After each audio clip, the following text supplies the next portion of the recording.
एक बार की बात है, जब गौतम बुद्ध जी मगध राज्य के एक गांव में ठहरे हुए थे। गांव से थोड़ा बाहर एक मोची अपने परिवार के साथ रहता था। उस मोची के घर के पास एक तालाब था। एक दिन रोज की तरह सुबह मोची तालाब किनारे पानी लेने गया। वहां उसने तालाब में एक बहुत ही अद्भुत पुष्प देखा। वह पुष्प देखने में बहुत ही सुंदर था और चमत्कारिक भी प्रतीत हो रहा था। मोची ने तुरंत ही अपनी पत्नी को बुलाया और वह पुष्प उसे दिखाया।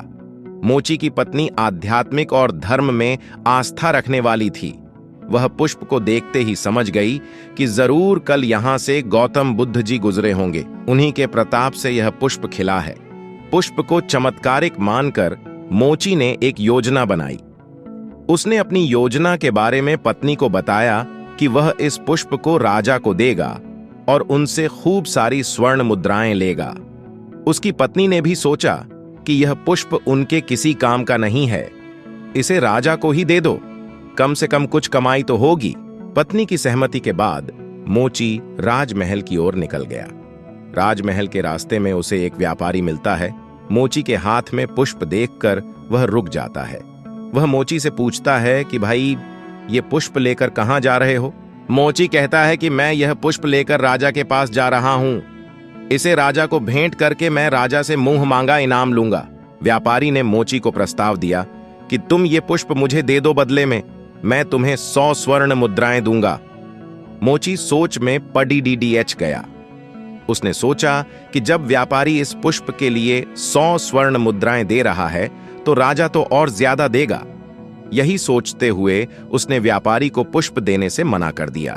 थोड़ा आगे चला ही था कि उसे रास्ते में राजा आते हुए नजर आए, जो गौतम बुद्ध के दर्शन के लिए जा रहे थे। राजा भी मोची के हाथ में वो दिव्य पुष्प देखकर अचंभित हो गए। राजा ने मोची को पुष्प के बदले 1000 स्वर्ण मुद्राएं देने के लिए कहा। यह सुनते ही मोची के मन में एक अजीब सी चेतना आई और वह राजा को पुष्प न देकर धोधता हुआ सीधे महात्मा बुद्ध के पास जा पहुंचा। महात्मा बुद्ध जी मोची को देखकर हैरत में पड़ीडीएच गए। उन्होंने मोची से पूछा तो मोची ने उन्हें सारी बात बताई। इसके बाद मोची ने वह पुष्प महात्मा गौतम बुद्ध के चरणों में अर्पित किया और उनसे कहा कि पहले तो मेरे मन में पुष्प को देखकर लालच आ गया था, लेकिन अब मैं समझ गया हूं कि जिसकी छाया पड़ीडीएचने से ही एक पुष्प इतना दिव्य हो गया हो, अगर उसकी शरण में मैं चला जाऊं तो मेरा जीवन भी धन्य हो जाएगा। इसके बाद वह आजीवन महात्मा गौतम बुद्ध का शिष्य बनकर रहा। कहानी से सीख।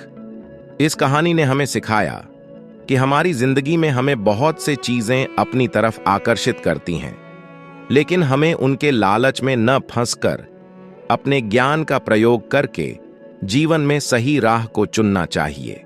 अगर आपको यह कहानी अच्छी लगी हो तो इस वीडियो को ज्यादा से ज्यादा लोगों को शेयर और लाइक करें। ऐसे ही मोटिवेशनल वीडियो देखने के लिए चैनल को सब्सक्राइब करें और बेल आइकन को दबाएं, जिससे आने वाले वीडियो का नोटिफिकेशन आपको मिल सके। धन्यवाद।